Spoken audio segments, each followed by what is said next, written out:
Hi there. If you got the Firebase login error like this, then this video is for you.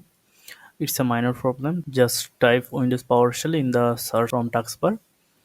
Right click on Windows PowerShell, click on Run as Administrator, then click on Yes. Type Get Execution Policy and hit enter. It says restricted. That's why you are facing the Firebase login error. Now write set execution policy space remote signed. Remember that you have to type this line as I have typed.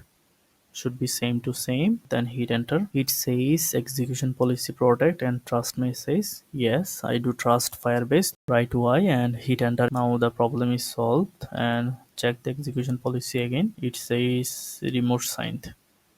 Now clear all that stuff and write Firebase login, hit enter. It asking me a question to allow Firebase. Maybe you don't have to face this type of question. If you do face, just type Y and hit enter. It's opening the browser to log in with Gmail. Remember that login with the same email ID that you have logged in Firebase console. Click continue.